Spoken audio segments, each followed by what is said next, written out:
Good morning. आज हम अपनी प्रकृति हिंदी का तीसरा पाठ पढ़ेंगे। धरती, आकाश, सागर, पर्वत आदि प्रकृति के रूप है। अपने इन रूपों से प्रकृति हमें बहुत कुछ देती है। हमारा भी यह कर्तव्य है कि हम भी प्रकृति को कुछ दें। इस पाठ में बच्चे ऐसा सोचकर अपनी अपनी चीज़ें प्रकृति को देने की कल्पना करते हैं। एक परी उनकी कल्पनाओं को प्रकृति के सुंदर रूपों में बदल देती है। इस प्रकार इस पाठ में मनोरंजक ढंग से प्रकृति के प्रति कृतज्ञता भाव प्रकट किया गया है।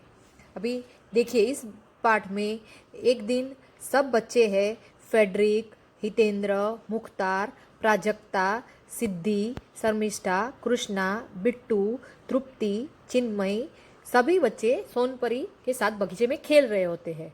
तभी काव्या पेड़ के नीचे बैठी रहती है और उसके ऊपर वो खेल देख रही होती है। तो अचानक एक पत्ता पेड़ से उसके ऊपर गिरता है। तब वह ऊपर देखती है और सोचने लगती है कि प्रकृति कितना कुछ हमको देती है, हमें भी कुछ उसको देना चाहिए। तो उसने सभी बच्चों को बुलाया और अपना विचार बताया। तो सभी बच्चे भी उसकी बात से सहमत हो गए और सबने अपने विचार सोनपरी को बताया।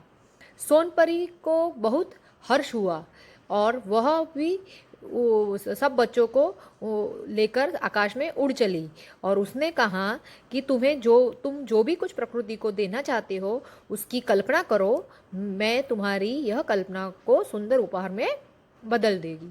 तभी सभी बच्चे एक एक करके अपनी अपनी इच्छाएं व्यक्त करते हैं।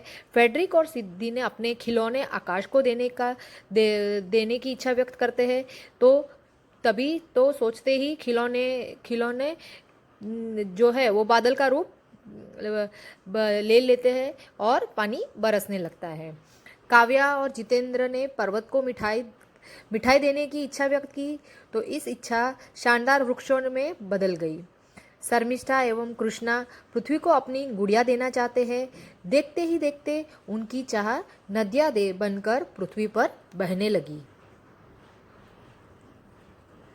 तृप्ति और प्राजक्ता ने अपनी अपनी गुड़िया देने का मन बताया। कुछ ही क्षणों में सारी धरती हरी भरी हो गई, मानो धरती ने चुनर ओढ़ी हो। मुख्तार और बिट्टू ने अपनी रंग पेटी देनी चाहिए और कुछ ही क्षणों में सारा आसमान टिमटिमाते तारों से भर गया। सारी प्रकृति दुल्हन की तरह सज गई थी। जिसने जिसने जो चाहा सोनपरी ने वह सब किया। अब प्रकृति में मधुर पंछी स्वर में गाने लगे। कलकर जलरों ने वातावरण में संगीत भर दिया। मंद पवन बहने लगा। फूलों ने हवा में मीठी खुशबू भर दी। बच्चे खुशी से नाचने लगे और सोनपरी को धन्यवाद देने लगे। परी ने सचमुच प्रकृति को अद्भुत बना दिया। तभी प्राजक्ता के सिर पर एक आम आ टपका। एकाएक प्राजक्ता नींद खुल गई। उसने खिड़की से बाहर झांका तो पाया कि प्रकृति ठीक वैसी ही दिख रही थी जैसी उसने अभी अपने सपने में देखी थी। वह भाव विभोर हो गई।